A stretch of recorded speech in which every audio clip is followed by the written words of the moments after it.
Fala aí, rapaziada que me acompanha no canal Complexo Vascaíno, como é que vocês estão? Tudo bem? Eu espero que sim, hoje é feriado, mas nem por causa disso a gente deixa de falar sobre o Vasco, né? O gigante da colina que só vai entrar em campo daqui a 7 dias contra o Cruzeiro, jogo extremamente decisivo, e já temos notícias que estão aquecendo esse jogo. Vambora?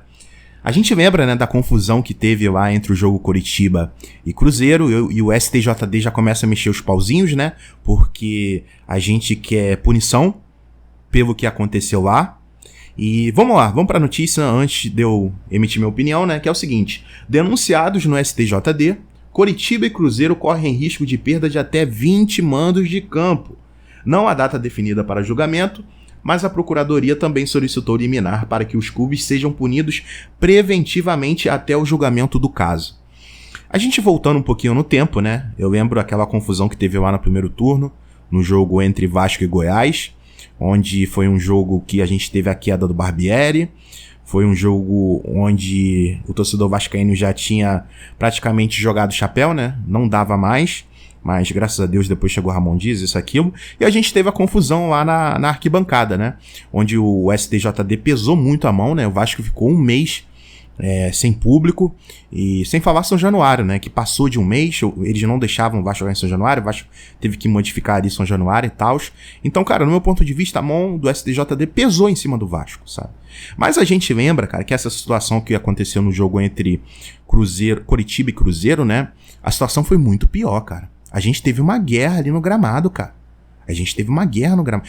Cara, você não vê isso acontecendo no mundo afora, cara. É algo quase exclusivo. Sim, já aconteceu em outros momentos e tal, mas eu acho que é o auge do negativo, sabe? É o auge da situação pesada, sabe? Você vê ali duas organizadas, duas torcidas ali, um batendo no outro. Então eu espero muito, cara, que a mão do STJD pese nessa situação, cara.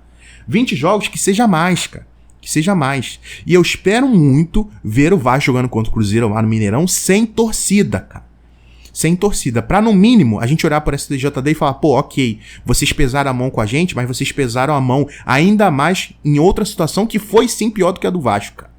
Foi sim pior do que a do Vasco. A gente lembra que naquele mesmo momento o Santos também foi punido, né? Na época que tinha atacado coisas ali no gramado, o Santos pegou um mês, né? Sem público, o Vasco também pegou um mês, mas essa situação do Cruzeiro, cara, é muito pior do que aconteceu com as torcidas de Vasco e Santos, cara. Foi muito pior, cara. Então eu espero sim que preventivamente eles sejam punidos antes do julgamento final. Eu espero muito, cara. Sabe? Pra você ver que existe um equilíbrio ali. Ah, pesa pra um, mas pesa mais pro outro, dependendo da situação. A gente vê que existe justiça, sabe? Então, eu espero muito que isso aconteça, cara. Qual a opinião de vocês com esse caso, cara? Essa situação do Cruzeiro foi muito pior, cara. Pelo amor de Deus. Então, rapaziada, antes de partir pro próximo assunto, eu vou fazer um pedido, né? Caso você não seja inscrito no canal, se inscreva. Deixa o like, cara. O like é muito importante. E comente aí embaixo. Comente qualquer coisa, cara. Que comentário ajuda demais. Escreve Vasco, escreve tamo junto, bota um emoji, que me ajuda demais. Tranquilo? Pra tentar dar mais engajamento no canal, que eu tô tentando voltar aos trilhos aqui no canal Complexo Vascaíno. Tranquilo? Então vamos partir pra próxima notícia. Essa aqui me desanimou. Essa me irritou, cara. Eu espero conseguir explicar pra vocês exatamente a situação, cara. Vamos lá. O Orediano decide tratar a fatura na mão engessando. O Vasco informou que existiam 3 possibilidades de tratamento, mas o jogador escolheu a mais demorada. O jogador não deve jogar mais nesse Campeonato Brasileiro de 2023. Vamos lá que eu vou tentar explicar a situação pra vocês. Aparentemente, o Orediano ele foi pra Argentina com a fratura na mão, né? E um médico argentino falou, existem 3 possibilidades. Uma dessas possibilidades era engessar a mão. Ele escolheu essa, só que tem um problema. Essa escolha de engessar a mão é a que mais demora para o jogador voltar a ter capacidade de entrar dentro de campo, cara. Eu acho que isso, cara, tira muitos pontos do Orediano. Um jogador que praticamente já não tinha pontos. O que o Orediano fez com a camisa do Vasco? Tirando o gol que ele fez contra o Cuiabá. A gente lembra um ano muito terrível, a gente lembra o pênalti. Muita gente fala do pênalti, né, que o Pedro Raul perdeu contra o ABC, mas o Orediano também perdeu. Sabe? Então nesse momento que ele poderia ter escolhido um tratamento ali mais rápido, ou talvez estar junto da equipe ali, sabe? Porque lembrando, é o Vasco que coloca o prato de feijão e arroz na mesa do Orediano, cara. Foi o Vasco que pagou uma fortuna pelo Orediano, cara. O Vasco, se eu não me engano, pagou 21 milhões de reais pelo Orediano, cara. Então ele escolher esse tratamento mais demorado, engessar a mão, sabe? Ficar afastado. E eu nem sei como é que funciona isso, cara. Eu achava que o médico do Vasco avaliaria a situação. Não, ele viu isso lá na Argentina, sabe? Então, cara, isso só mostra que o comprometimento do jogador com o Vasco é zero, cara. É zero. Mas você vê isso, cara. O Orediano, ele não transpira nenhuma emoção, sabe? É um cara ali tímido, calado. Cara, foi uma contratação péssima do Vasco. Péssima do Vasco. Eu vou entrar num ponto agora muito interessante que você vai concordar comigo, eu tenho certeza.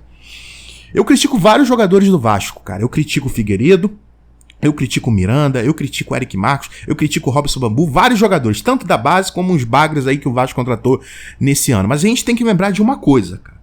Nos momentos que o Barbieri ou o Ramon Dias escolheu esses jogadores pra entrar dentro de campo, nenhum arregou, cara. Nenhum arregou. Ah, o cara entrou dentro de campo, o cara é ruim. Beleza, mas o cara entrou dentro de campo, mano. O cara é ruim, entrou dentro de campo. Mas essa situação do Orediano eu enxergo como arregar, cara. Arregar, tá fugindo da situação. Onde ele poderia ter escolhido um tratamento mais rápido, talvez voltar ali talvez nos 2 últimos jogos contra Corinthians, Bragantino, não sei, sabe?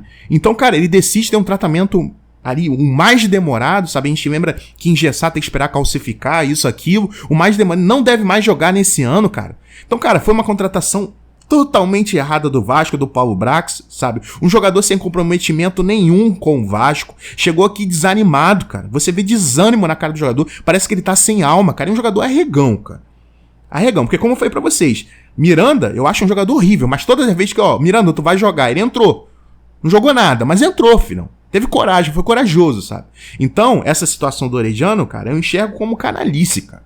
Como canalice, sabe? Isso me estressou demais, cara. Me estressou demais. Um cara que, pelo amor de Deus, ele sabe que o Vasco fez muito por ele, sabe? O Vasco pagou muito por ele. No mínimo, era pra ele estar junto com o grupo, sabe? Então, essa situação me revoltou, galera. Então, eu não sei se eu tô errado, mas escrevam aí a opinião de vocês nos comentários, que isso, cara, me estressou legal, cara. Hoje, quando eu vi essa notícia pra falar com vocês, pô, pelo amor de Deus, cara. Pô, cara, se sou eu com uma oportunidade dessa, pô, meu amigo médico, vê a opção mais rápida aí, se for qualquer coisa eu faço cirurgia quando acabar a temporada, não sei, mas, pô, pelo amor de Deus, cara.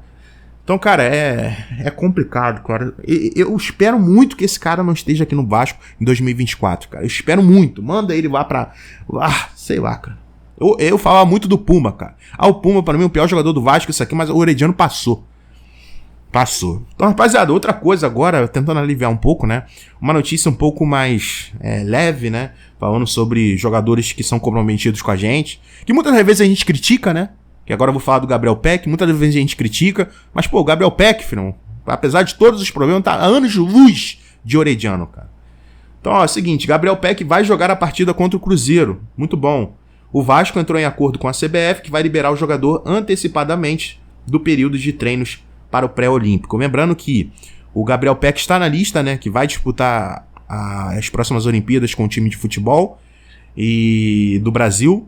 E aparentemente o Vasco negociou com a CBF, muito bom, e ele vai estar à disposição, né, ele vai sair antes lá dos treinos lá do time pré-olímpico e ele vai estar à disposição para entrar dentro de campo contra o Cruzeiro. Muito bom, é um jogador que tem bons números nesse ano, apesar dos muitos erros, apesar de decisões erradas. O Gabriel Peck tem muitas decisões erradas, mas é aquilo, é o que a gente tem, cara. É o que a gente tem e a gente tem que levantar os jogadores que estão querendo, sabe? Eu queria ter um jogador melhor que o Gabriel Peck? Queria, pô.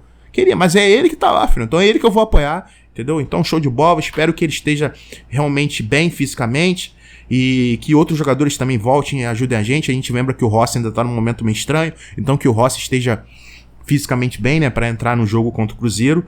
E eu espero muito que a gente vença num Mineirão vazio, como eu falei pra vocês lá no começo do vídeo.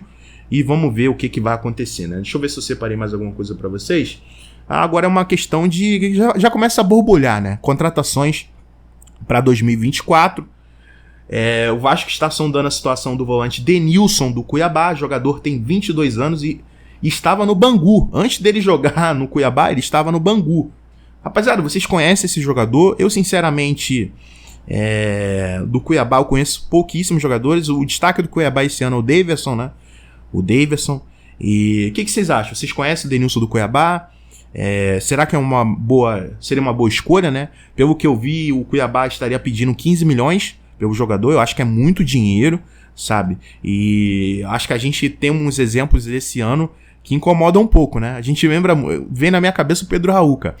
Pedro Raul era um jogador magnífico lá no Goiás, mas é aquilo. Jogar no Goiás é uma coisa. Jogar no Cuiabá é uma coisa. Jogar no Vasco é outra, filho.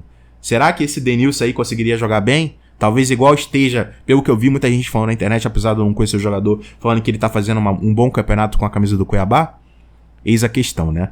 Talvez o Davidson eu queria. O Davidson, acho que encaixaria aqui como uma luva. Então, rapaziada, é mais ou menos isso que eu trago pra vocês. Espero que vocês tenham curtido o conteúdo. E, cara, essa situação do Orediano, ainda tô irritado ainda, cara. Ah, eu vou esquecer isso, cara. Que se dane esse jogador que vai embora. Eu nunca mais pise aqui em São Januário. Tranquilo? Então, rapaziada, tamo junto. Forte abraço e é nóis. Valeu!